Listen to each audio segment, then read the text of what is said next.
Welcome back to our Exploring the Bible course, Bible Literacy Seminar. This is our second series, which has been on the life of Christ. And this is part 5, or week 5. And this week we're looking at the teaching of the Messiah.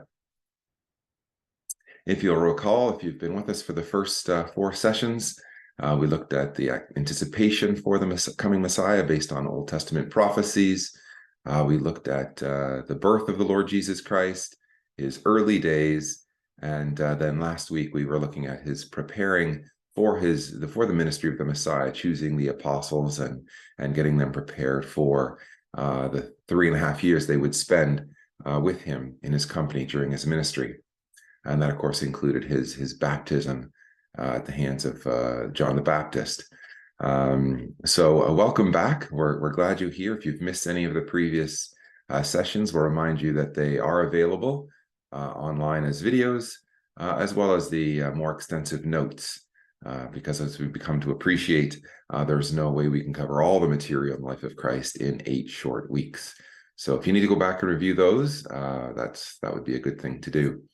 And the notes for this class will be available as well online. So we're looking this week, part 5, or week 5, the teaching of the Messiah. And this will be both by the words he actually uses in instructing people, as well as the events in his life, which in many cases were like enacted parables. So everything he did, everything he said, kind of tied into that same message, that same mission that he had as the Messiah. So this week, we're looking at these 4 sections: his work in Nazareth and Galilee, the Beatitudes, perhaps part of the most famous speech that Jesus gave, sometimes called the Sermon on the Mount, the practical issues. And that's the thing with Jesus that separated him from many of his contemporaries, is that his teachings were so practical and relevant for everyday life. And that was true 2,000 years ago, and it's true today. And then we'll finish with looking at the Second Passover. So we're just past one year into his ministry. So if you have your Bibles open, that would be great. This first section is going to be from John chapter 4, and we'll see that after his baptism and the temptation in the wilderness and events that we looked at last week, that it says here in John chapter 4, verse 1, "When therefore the Lord knew how the Pharisees had heard that Jesus made and baptized more disciples than John, though Jesus himself baptized not but his disciples, he left Judea and departed again into Galilee." So we have a map here. Judea is down here. That's the territory of Jerusalem. And we know that John the Baptist was baptizing in this area of the River Jordan. And he was planning now to go back to his hometown area in Galilee in the north. And it says here in verse 4, and this is really, really important, again, effective Bible reading. It says, "He must needs go through Samaria." Or the New King James says, "But he needed to go through Samaria."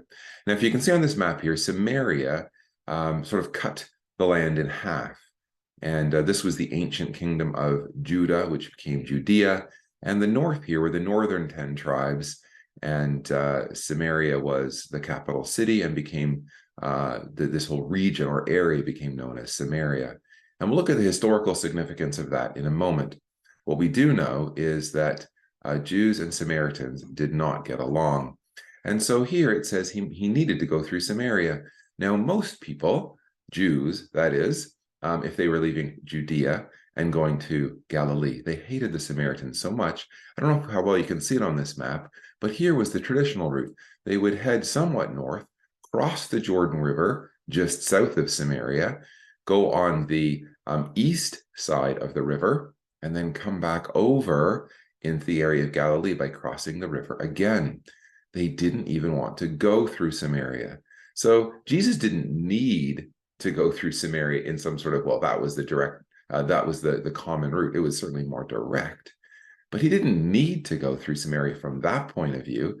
There was this alternative route that most people would take. And perhaps the disciples would have been a bit confused. Why are you going through Samaria?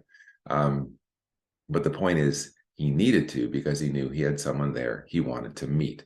So just a little note there about the language here. And this is, Jesus is always intentional. He doesn't do anything by chance. And so he's on a mission here, and he's purposefully choosing to go through Samaria. It says then, he cometh to a city of Samaria, which is called Sychar, near to the parcel of ground that Jacob gave to his son Joseph. Now Jacob's well was there. Jesus, therefore, being wearied with his journey, sat thus on the well, and it was about the 6th hour. We've got the word highlighted thus here. In other words, he sat on the well, being wearied with his journey. Now, if you'll recall last week when we looked at the choosing of Nathanael, Jesus said to Nathanael, I saw you sitting under the fig tree before I had even called you. There's indication that Nathanael had been thinking about Jacob because of the angels of God ascending and descending. And we're going to see this connects to Jacob as well. It was Jacob's well, Jacob as well, pun intentional there. He came to Jacob's well, and he sat on the well, wearied from his journey. We're going to see that connects to Jacob exactly. And there comes a woman of Samaria to draw water. Jesus said to her, "Give me to drink," for his disciples had gone away into the city to buy meat. So this well was outside the city limits, and Jesus was sitting there, and a woman comes along, and he says to her, "Give me to drink." This was the woman he had come to see. This was why he needed to go through Samaria. She didn't know it at this time, but he did. His disciples didn't know it. They're going to be shocked. But this is the amazing thing about Jesus, the Messiah.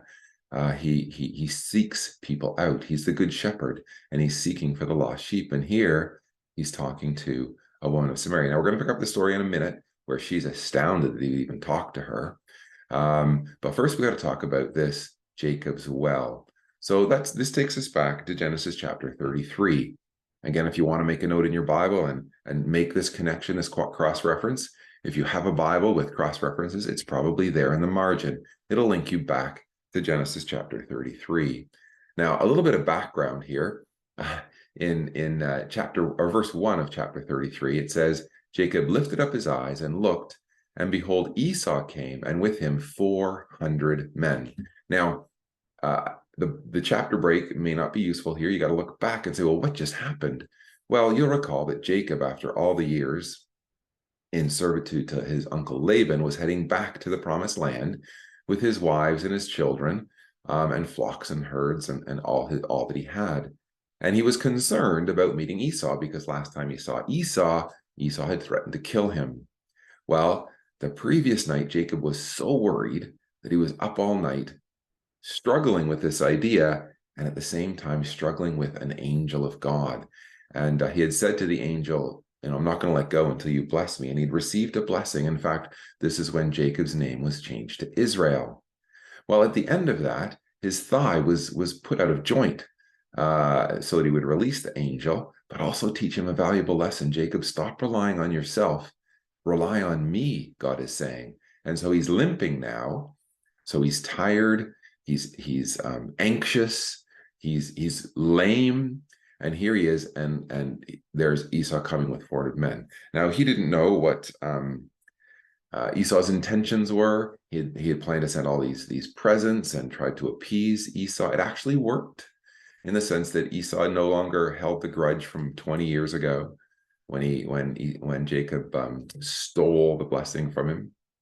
Esau is successful and rich, and he has no more grudge against his brother, and they have a reconciliation. And then Esau leaves and goes back to his home country, offering for Jacob to come with him, or for Esau to help him get to the promised land. And Jacob's like, no, go ahead, I'll go on slowly. Well, it was in this condition that Jacob came to Shalem, a city of Shechem, says the King James Version, which is in the land of Canaan, when he came from Padan Aram, and pitched his tent before the city. So imagine Jacob. All the anxiety is now gone. He's tired. He's been up all night. All this worry about about Esau, and he's lame, he's limping, and he comes to this city of Shechem. Now, the King James says that it seems to read here that Shalem was the name of a city, but Shechem is the city. And this word Shalem you may recognize. It looks like the Hebrew word shalom, which means peace. It's a greeting. And so the New King James has it this way: Then came Jacob safely to the city of Shechem, which is in the land of Canaan, when he came from Padan Aram, and he pitched his tent before the city. So this is the city. This is the place where he's now going to buy some land. He's going to dig a well. And this is where Jesus is. So when it says Jesus came to the city wearied and sat thus on the well, he would have been thinking about Jacob, and his reliance now upon God, and his anxiety gone about Esau, and about leaving Laban and coming back to the promised land. All this was going through his mind, and Jesus, in this frame of mind, is sitting thus on the well. And so what happens is Jacob buys a parcel of land and builds an altar. At some point, he must have dug a well there. Later, at the end of his life, he gives this portion of land to his son Joseph, and Joseph is actually buried there. So all these things, and probably 100 more things, are in the mind of Jesus as he comes to this place and sits at this very well. So let's pick up the story. Remember, we left it in John chapter 4 that he had said to the woman, "Give me something to drink." Jesus wasn't thirsty in that sense. There's no indication that he ever got any water from her. This was an opening question. And this is the marvelous thing about the teaching of Messiah, the teaching of the Master. He knows just what to ask. He knows just what to say. And he's got to draw this woman out. And so he begins by saying, "Give me a drink of water." The woman is surprised. She said to him, "How is it that you, being a Jew, ask drink of me, which am a woman of Samaria?" Now, that would seem strange to us unless, John reminds us here that the Jews have no dealings with Samaritans. Remember the map? They would usually go around them, go out of their way to not even pass through Samaria. So it would have been remarkable to see a Jew sitting there, and he would have been identifiable by his clothing. But then to speak to her, there's lots going on here. There's a Jew speaking to a Samaritan. There's a man speaking to a woman and engaging her in conversation. All these things were outside of normal protocol of the day. And that's Jesus. That's the Messiah. He breaks through all those prejudices and things that we would consider, quote unquote, normal. Now, why was this? Why did Jews have no dealings with Samaritans? Again, you may have a cross-reference in your Bible. And if you don't, you want to write it in. Now, this is a summary. It's in 2 Kings 17. But basically what happened after the time of Solomon, the Jewish kingdom had been split into two. There was the southern two tribes, Judah and Benjamin, that became the kingdom of Judah. And then in the north, the 10 tribes became the kingdom of Israel, and again, centered in Samaria. At some time later, the Babylonians came. Well, sorry, the Babylonians came much later. Before the Babylonians were the Assyrians. And what happened was the Assyrians invaded Israel, took everyone from Israel and took them captive. But they didn't want to leave the land empty, and they didn't have enough people of their own to populate it. So what it says here in verse 24 of 2 Kings 17, "And the king of Assyria brought men from Babylon and from Kuhath and from Ava and from Hamath and from Seraphim, and placed them in the cities of Samaria instead of the children of Israel. And they possessed Samaria and dwelt in the cities thereof." So these were foreigners, and they never left. They would have mingled with those who were perhaps left in the land. They asked for help and assistance from the kings of Assyria, like, we don't know how to worship these gods. So he sent some people back to teach them. And you had this weird mixture of peoples and cultures and religions. And you've got this passage here, these mixed people, it says they feared the Lord, the God of Israel, and served their own God. So it was really this mixed religion after the manner of the nations whom they carried away from thence. So it's going to be really important. Remember this point, that they have this sort of mixed religion. They've got some truth. They do know who the God of Israel is, Yahweh.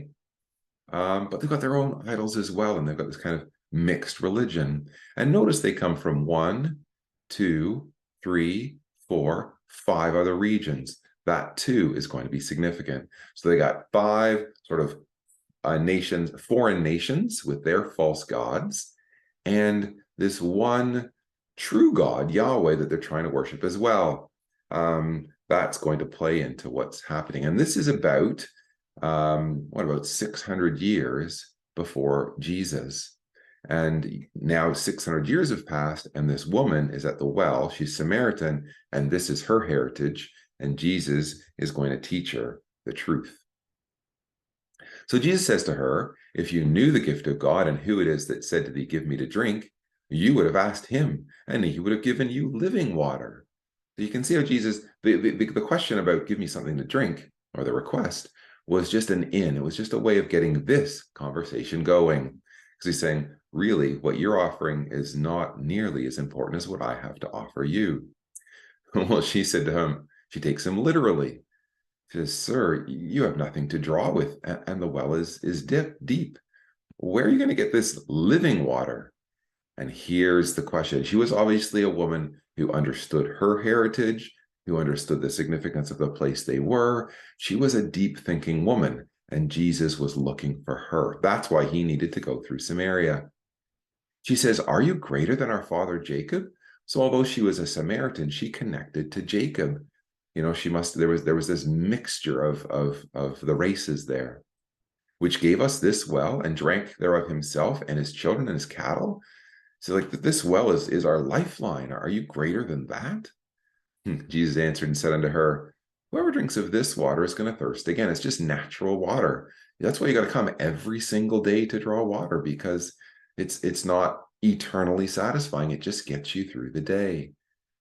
But Jesus goes on to say, but whoever drinks of the water that I will give him will never thirst. But the water that I shall give him shall be in him a well of water springing up into everlasting life. Now, he's really raised the stakes here, hasn't he?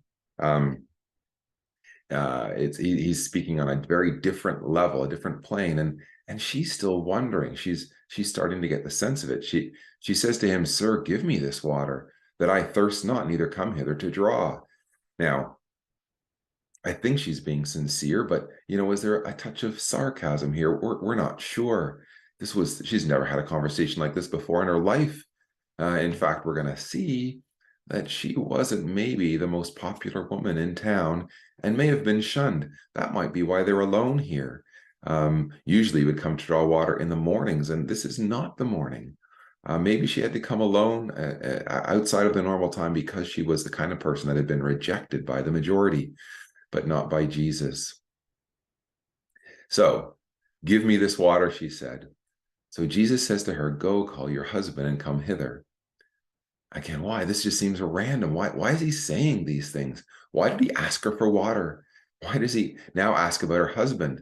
Well, Jesus, as always, is getting beyond the here and now and what he sees to obviously what he sees beyond that. Kind of like when he said to Nathanael, I saw you sitting under the fig tree. He knew so much more about Nathanael, and this proved to Nathanael that he was in fact Messiah, the King of Israel. So she says, I have no husband. And then Jesus blows her mind. He says, you have well said, I have no husband, for you have had 5 husbands, and he whom thou now hast is not your husband. In that saidst thou truly. You've spoken the truth, says Jesus. You've spoken the truth that you don't have a husband, because really you've already had 5, obviously divorced and remarried. And the person you're living with now has never been officially your husband. Wow. This woman, no wonder she had been perhaps shunned by her society, out here alone in the middle of the day drawing water. But Jesus was looking for her. Now, again, the teaching of the Messiah. This is like an enacted parable, because this Samaritan woman is representative of all the Samaritan people. Do you remember where they come from? 5 different regions. And they had this mixed background, 5 husbands. And the one that they had now, they thought had the truth. They thought they were following the God of Jacob. wasn't really their husband. They hadn't made that a connection. And so this woman really represented everyone in her region. And Jesus, by saying this to her, again, really got her attention. And look what she says. She said, the woman said to him, "Sir, I perceive that thou art a prophet." Well, I guess so. He knows your background and he's never met you before. There's something special going on here. And now you can see that despite this, background that she had, we don't know why she had five different husbands. Maybe they died, maybe they divorced her. There's something very complicated in her past. And she's a Samaritan with this heritage that wasn't her fault, coming from 5 different nations and trying to worship God. It was a mixed up situation. So we don't know anything more about that, but we get a sense here that she's quite a spiritual woman, that she's interested in these kind of things. And she knows, she says, our fathers worshipped in this mountain right where we are. And yet you say in Jerusalem is the place where men ought to worship. That's going right back to the time of Jeroboam, who set up the golden calves in Dan and Bethel and said to the nations in the tribes in the north, don't go down to Jerusalem anymore. Then all those 5 nations are brought in by the Samaritans. They're taught the ways of quote unquote Yahweh, but it would have not had anything to do with Jerusalem. Don't go down to Jerusalem. You can worship here at these altars and at these golden calves. She says, well, we worship here in Shechem, which was near the Mount of Blessing and Cursing, Ebal and Gerizim. But you say we have to go to Jerusalem. So she's thinking about these things. She seems to care. Jesus said to her, "Woman, believe me, the hour comes when ye shall neither in this mountain nor yet at Jerusalem worship the Father." Because, of course, he knew that in a very few short years, in AD 70, Jerusalem too was going to be wiped out and the whole land was going to be desolate for thousands of years. And then he says, and they've got this highlighted here, ye worship you know not what. It's just a mixed bag you've got. This idol, that idol, all these foreign gods and Yahweh mixed in there and golden calves. It's just a mess. He says, you don't even know what you worship. He says, true worshipers shall worship the Father in spirit and in truth, for the Father seeks such to worship him. And here was Jesus, the good shepherd, seeking this woman. And Jesus goes on to say, God is a spirit, and they that worship him must worship him in spirit and in truth. And so this woman it seems she had spirit, she had intentionality. She wanted to know, but she didn't have the truth. And that's what Jesus was going to teach her. And then look at this. The woman says, well, I know that Messiah is coming, which is called Christ. Remember, Christ is the Greek, Messiah is the Hebrew, the same word for the anointed one. When he has come, he will tell us all things. And this is now profound. This is a first in Scripture. Jesus said to her, I that speak unto thee am he. Now, this is incredible. And you might want to note this in your margin. Jesus outwardly, obviously, and overtly claims to be the Messiah first and foremost to a Samaritan woman at a well. There'd been allusions. There'd been, obviously, John the Baptist said, behold the Lamb of God who takes away the sin of the world. The disciples acknowledge him as the king and so on. But in a sort of a public way, this is a first. And this is really going to sort of unlock or unleash the ministry that Jesus is Christ. Incredible. And upon this came his disciples and marveled that he talked with a woman. Right? Why is he talking to a woman? And why is he talking to a Samaritan woman at that? But no one said, what seekest thou? Didn't question her what she was doing here, or they didn't question Jesus why he was talking with her. So this conversation seems to have been interrupted. And obviously Jesus had this planned. He would have known. And so his last words were to her, I'm the Messiah. The disciples come in. There's obviously a little bit of confusion. The woman's probably just startled. So what does she do?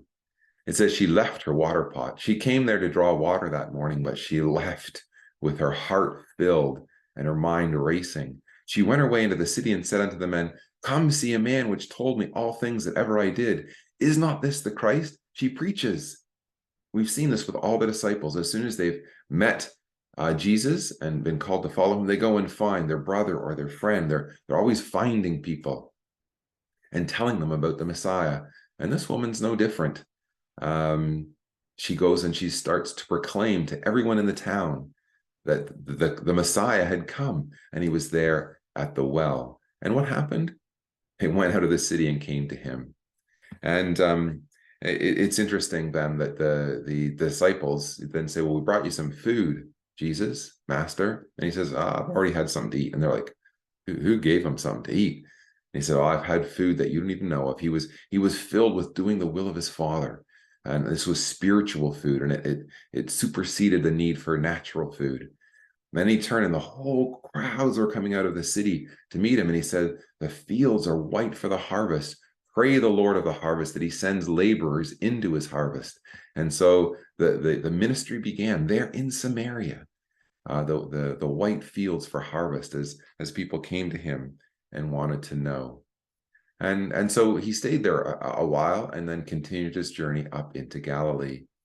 When he got into Galilee, the ministry continued, and he spoke to multitudes of people. His fame was building. And the speech that we're going to look at next is quite often called the Sermon on the Mount. And it's recorded in Matthew 5 and Luke 6. We're going to base it mostly in Matthew 5. Matthews 5, 6, and 7 encompass this is what is called the Sermon on the Mount, or Discourse on the Mount. Some have connected it to Moses when he preached to the people right at the end of his life, just before they entered the Promised Land.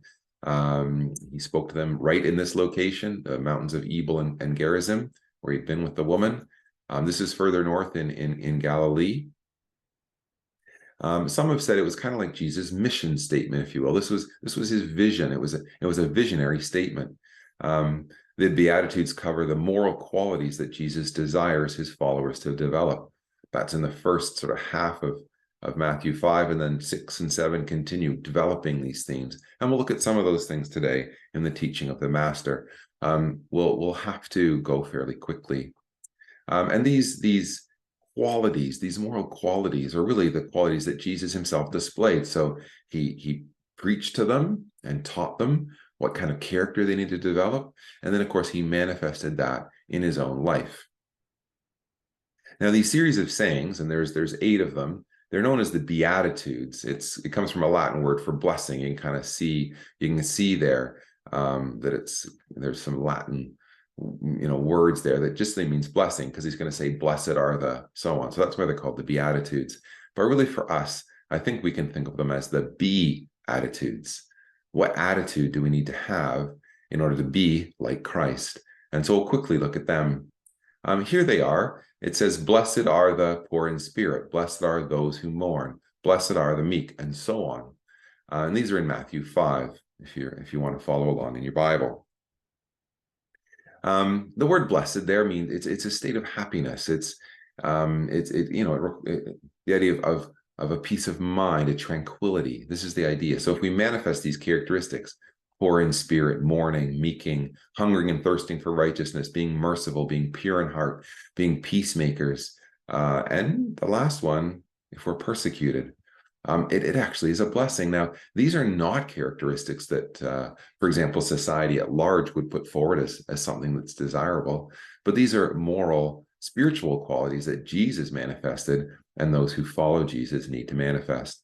And it's interesting here, he's going to say, so for example, blessed are the poor in spirit, for they shall receive the kingdom of heaven. So you humble yourself now, you're poor in spirit, you don't think of yourself highly, you think of others better than yourself.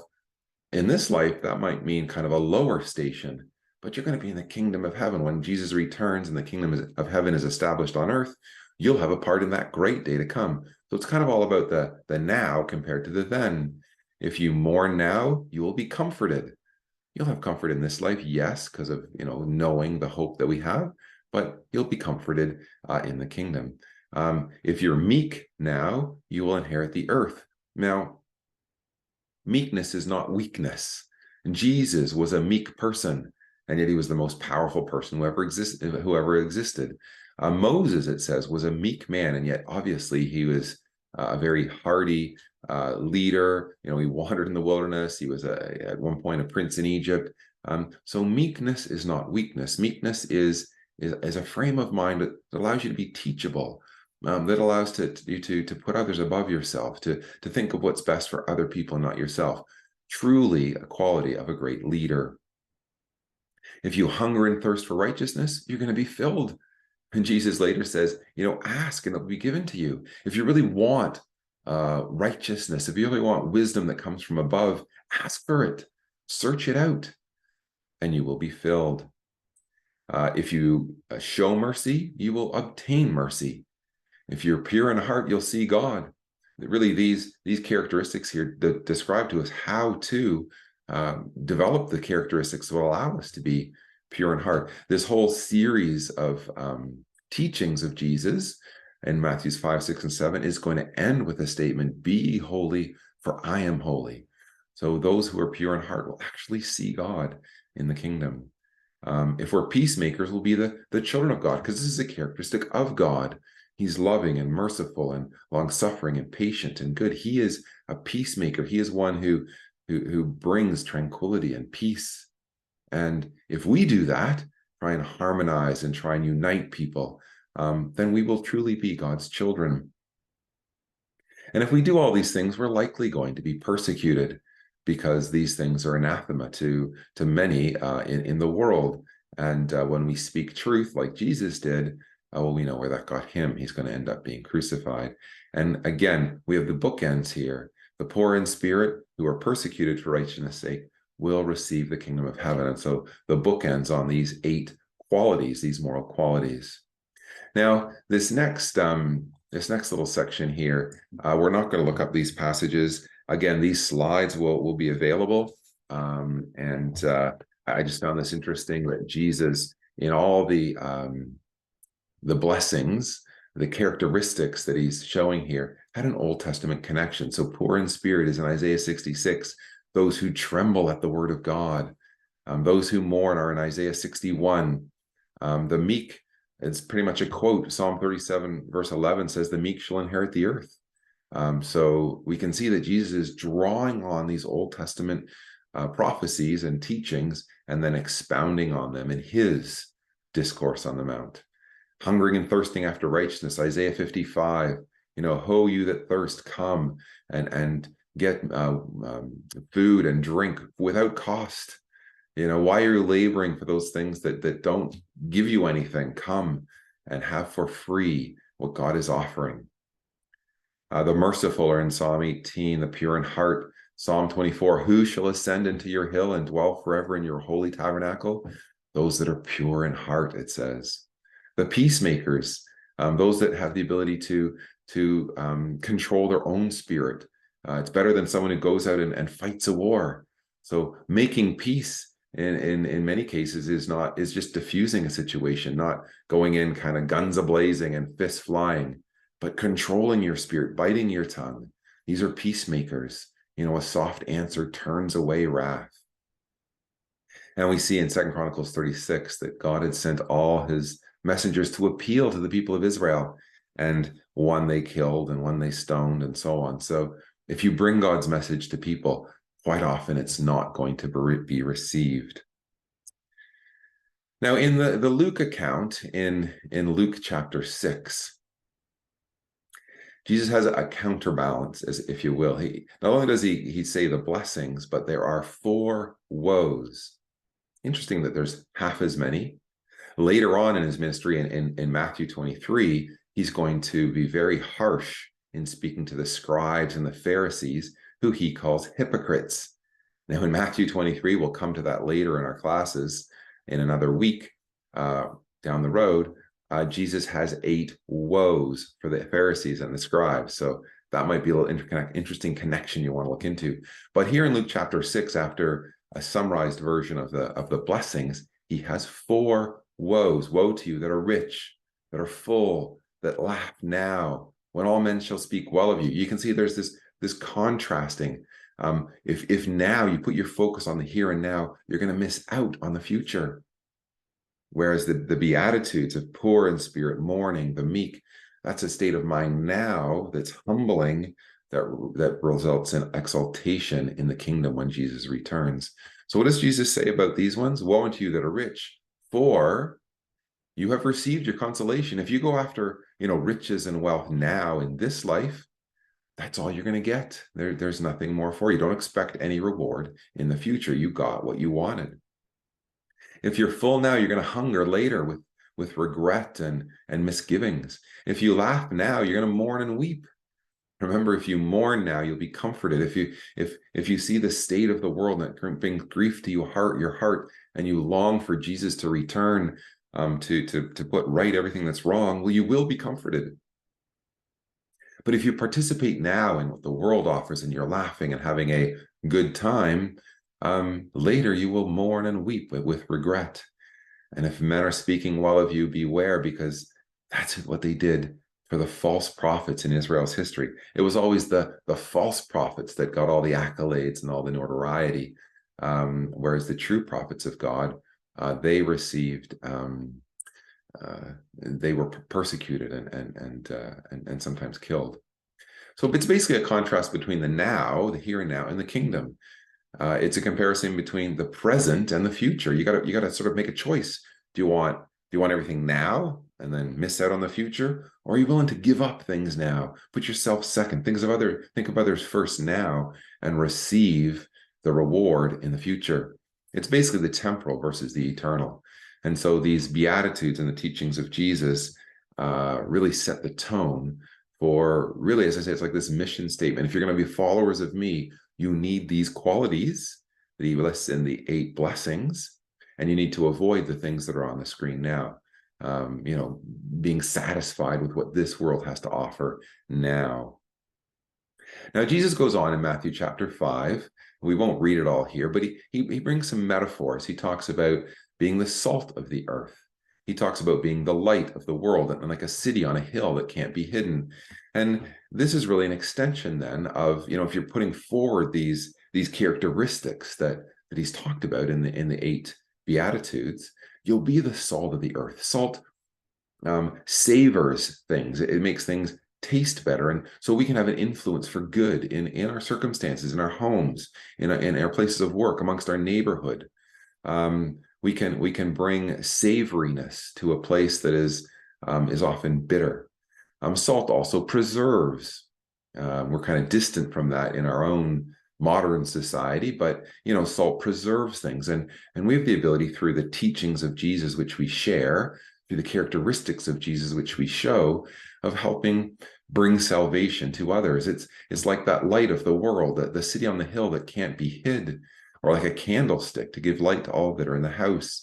We need to show forth the teachings and the characteristics of Jesus, and therefore have a positive influence in whatever environment we're in. We can bring light to a dark place. And so once again, Jesus in his teachings gives these wonderful metaphors or pictures that we can have that help us to remember his teachings and put them into practice. And then in Matthew chapter 5, he continues and he's contrasting really Moses's law, which they would have known well, the Jews that he was speaking to, with his laws. And really what it comes down to is outward action compared to inward motive. And there's a bunch of them here. So for example, he says, you've heard that you shouldn't murder. Well, obviously that's a good thing. But did you know that murdering starts with anger in your heart, hatred? So we need to deal with the anger. I mean, it's great if you don't kill people, and that's good. But do you get angry with people? Because it's really then just one step away. Adultery, the law said don't commit adultery. Jesus says don't even lust after a woman or a man. The outward action of adultery begins with a thought, a lust in your heart that you nurture and you develop until it brings forth that sin. You remember we looked at that in our previous classes, that temptation comes from within. And Jesus knew that. And so he wanted to control anger. He wanted to control lust, not just the outward actions, but the inward motive. He says, you make sure the law says keep your oaths. I say to you, just keep your word. If you say yes to something, do it. If you say no to something, don't do it. Your word should be enough. You shouldn't need to come up with all these elaborate oaths. Certainly if you make a promise, like a serious vow, like a marriage vow or a baptismal vow, obviously keep that. But he's saying day to day, just be a person of your word. Be honest, have some integrity. This is Christ's law that isn't replacing Moses' law, but it's like a higher law. There's some higher principles at play here. He said, the law said an eye for an eye. I say it's better off if you don't revenge yourself. Let yourself be defrauded. Suffer for the sake of someone else. Don't be so vengeful. Oh, it was covered under the law, and that's fine in a way, right? But Jesus is saying, come to a better place where you don't look for revenge in any of your dealings. And of course, the law of love, the golden rule, right? Do unto others as you would have them do unto you. This is something that supersedes, it kind of is over everything. If you just practice the golden rule, do unto others as you would have them do unto you, you don't need to worry about all these other laws. It covers all of them. And then of course he ends with the statement, be perfect even as your Father which is in heaven is perfect. And this statement here is an encouragement. If you follow these ways, you can be like God. God wants you to be like him. He wants you to be part of your family. It's an encouragement. It's not sort of a threat. You better be perfect. It's like, no, do this. Follow me. Follow my steps. Follow my teachings. Follow my law, says Jesus, and you can be perfect just like God. That's what he wants. He wants you to have you in his family. And then he goes on, and again, the teachings of the Messiah we've mentioned, are very graphic, are very memorable. And this is perhaps one of the most famous ones, the one who built his house on the rock versus the sand, sort of graphically illustrated here, the sand castle that can look amazing, but gets washed away by the tides compared to the house that's built on a rock. Now, maybe you haven't seen this before. What makes the difference between someone who's wise and someone who's foolish? Well, if you read carefully, and this is careful Bible reading, effective Bible reading, you want to color in some words here, at least I have in my Bible. And I've got them here. Therefore, whosoever hears the sayings of mine, says Jesus, and does them, I'll liken him to a wise man which builds house upon a rock. And of course, the rains come and the house stands firm because it's built on a rock. So the wise man is someone who hears and does them. Okay? Now, what's a foolish man? Well, here's the thing. The common denominator is both the wise and the foolish man heard the teachings of Jesus or knew about the teachings of Jesus, but the foolish man doesn't do them. It's like he hears them, he knows what he should do, but he just doesn't have the wherewithal to pull it off, if you will. And so he builds on sand. And of course, it's tragic. It looked easier in the beginning. It's like, oh, I don't have to do any work. I don't have to dig down for a foundation. It's all right here. Let's just do it. It's doing what comes naturally to our natural mind, if you will, the mind of the flesh, the thinking of the flesh that just does what comes naturally. That's not wisdom. So we need to hear and do Jesus' sayings. And we're foolish if we hear them and don't do them. So it's not talking about ignorance, someone who doesn't know Christ's teaching. It's someone who knows them and should know better, but doesn't act upon them. That's what Jesus calls foolishness. Well, we'll flip back over to the account in John. And again, a lot more detail in the notes. Make sure you get a copy of the notes if you want to dig into this a little more deeply. But here back in chapter 5, and we've grouped some things together here. We've called the teachings of the Messiah. This is a miracle he's going to perform, but in this miracle, it's really an enacted parable. So during his visit to Jerusalem for the second Passover of his ministry, Jesus heals a lame man at the pool of Bethesda. And we'll pick it up here in John chapter 5. So again, if you have your Bibles, you might want to flip back to John chapter 5. So remember, he's been up in Galilee. Now he's come back down into the south, into Jerusalem. After this, there was a feast of the Jews, and most commentaries suggest this was, in fact, the Passover.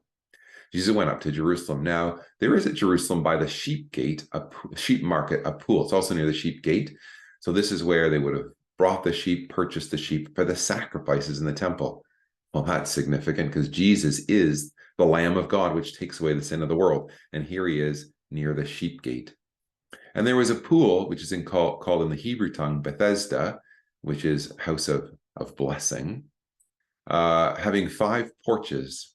In these lay a great multitude of impotent folk, of blind, halt, withered, waiting for the moving of the water. Now, there's some information in the notes. Basically, this was some sort of, must have been a spring of some sort, where every once in a while it kind of gushed, and the waters, you can kind of see it in the illustration here. There was a moving of the waters.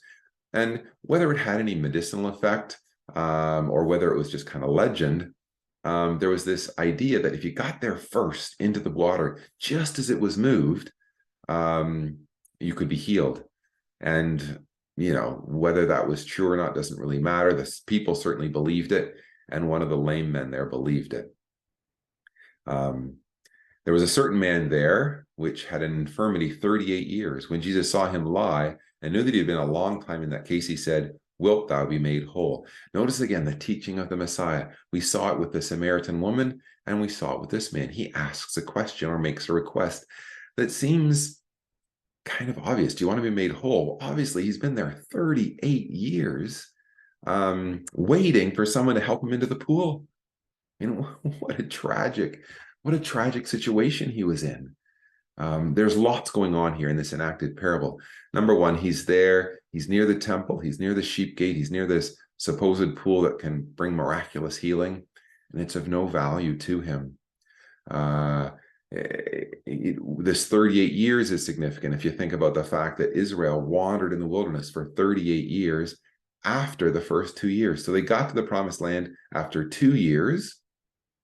They weren't faithful enough. The 10 of the spies brought back an evil report, and they didn't go in because of unbelief. And so they wandered for another 38 years. So if the Samaritan woman was kind of symbolic or representative of the people in Samaria at Jesus' time, this man was representative of the whole nation of Israel, especially those in Jerusalem. And they were impotent. They were powerless. They couldn't save themselves. They couldn't get into the pool. The pool didn't really help them. The temple couldn't help them. The law couldn't help them. They were like this lame man at the pool. And their only hope, their only source of salvation, like for the Samaritan woman, was Jesus, and they were blind to it. So he asked this simple question just to get the conversation going. Do you want to be made whole? And of course, the man said, "Well, I'd love to, but there's no one here can help me into the pool." And Jesus is like, "I'm not talking about getting you into that pool for maybe what might help you in that troubling of the water. I'm going to heal you here and now." And so Jesus says to him, "Rise, take up your bed, and walk." Well, he did. Immediately, he did exactly what he was told. He showed the faith. He trusted this man, just like the Samaritan woman did. There was something about Jesus present and his speech that was powerful. And so he did. He took up his bed and walked away. So verse 9 of John 5, immediately the man was made whole. Immediately. He hadn't walked in 38 years. He took up his bed and walked. And on the same day was the Sabbath. Jesus, again, very intentional in his teaching, in his actions. So once again, he's going to try and show the nation, and particularly the religious leaders, that they were like this impotent man. The law couldn't save them. And they were so hung up about the Sabbath that Jesus purposely healed this man on the Sabbath day and told him to take up his bed and walk. Well, of course, the Jews said unto him that was cured, "It's the Sabbath day. It's not lawful for you to carry your bed." Okay? This man had been lying there. He obviously could look the same. He had the same clothes. He would have been bedraggled and in rags, probably. They surely would have recognized him. He must have been well known, having been there for 38 years. And they're more concerned that he's carrying his bed rather than looking at the fact that he was healed. I mean, surely they would see through that. But no, they didn't. They were so hung up on the law. And God's law, although it was holy, just, and good, was causing them to be impotent. It couldn't save them because they were thinking of it wrongly. So he says to them, "He that made me whole, the same said to me, take up your bed and walk." He's like, "I'm just doing what I was told." The man obviously has power. He cured me of my lameness. Why wouldn't I obey him about taking up my bed? Look at this a few verses later. The Jews did persecute Jesus, and they sought to slay him because he had done these things on the Sabbath day. You know, could we ever be like that? Could we ever so focus on one aspect and one thing that we can't see the rest of it? Can't see the forest for the trees, as the saying goes. Jesus cured a man of lameness. And this wasn't some sort of play acted thing. This wasn't a setup. This man had been there for 38 years. And Jesus healed him. He had not walked for 38 years. We don't know how old he was. Jesus cured him. It wasn't a trick. There was no trick here. This was God's power, obviously demonstrated and manifested. But they were like, oh, no, he can't be from God because he did it on the Sabbath day and told this man to carry something on the Sabbath day. That's against our law. By the way, it wasn't against God's law. God's law wasn't about doing nothing on the Sabbath day. It was about doing God's work on the Sabbath day. And this was God's work, to heal people, to save people. And Jesus was doing the work of the Father. So Jesus answers them, my Father works hitherto, and I work. You know, the whole purpose of the Sabbath was you stop doing what you're doing, your sort of common everyday stuff, and do the things of God. God kind of kicks into action, as it were. He's working on the Sabbath day. Well, of course, they freaked out about this. The Jews sought to kill him more, not only because he had broken the Sabbath, but said also that God was his Father, making himself equal with God. Now, this is really interesting, and there's a whole section in the notes. For them, just saying God was his Father made them think that he was equal with God. Jesus never said that. In fact, Jesus goes out of his way to say, you've missed the point. The Son can do nothing of himself, but what he sees the Father do, that's what I do. So Jesus makes it very clear, I'm not claiming equality with God. I'm just saying I'm God's Son. And I follow everything he does. He told me to heal, I heal. He gave me this power. I use it for the benefit of others, not for myself.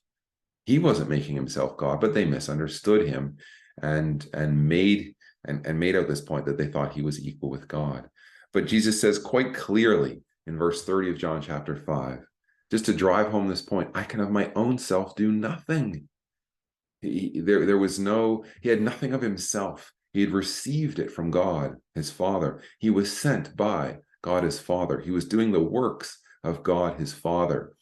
He wasn't claiming to actually be God. He says, as I hear, I judge, and my judgment is just, because I seek not mine own will, but the will of the Father which sent me. We saw that in the temptations of the wilderness. He wanted to do God's will and not his own. And we see it right away at the end of his life, in Gethsemane, not my will, but thine be done. This was how Jesus acted every single day. And there's encouragement there for us to put aside natural things. That's the Beatitudes. Don't do what comes naturally. Do what comes, if you will, supernaturally, by the mind of the Spirit. Replace the mind of the flesh with the mind of the Spirit. Do the things of God, not the things that come naturally to yourself. So what have we seen in our lesson today? Well, like the Samaritan woman, we must drink from the living waters that Jesus supplies. That means acknowledging our errors and change our ways. Acknowledge that the baggage that we bring needs to be discarded. We need to leave our water pot at the well, as it were, and worship the Father in spirit and truth. The Beatitudes we looked at describe these 8 positive behavioral characteristics of a believer and the blessings that accrue if we do that. Gradually, these attitudes will develop in us as we allow God's word to guide us. So we need to be molded and shaped by these teachings of Jesus, these laws of Jesus, if you will. We have to be salt and light, be the salt of the earth and the light that's of the world, the city that's set on the hill. That's our mission statement, if you will. That's our, we can wake up every morning and say, how can I be salt and light today? We can see that the law of Christ goes deeper than following commands and analyzes our motives. It's not about rule keeping, law keeping. It's about what's the motives, what's in our heart. Do we harbor hatred or lust or vengeance? We need to put these things aside and bring them captive by the law of Christ, and be holy like our Father is holy. And of course, we saw that doing the word is important. We can't just be hearers. And James elaborates on that in his epistle.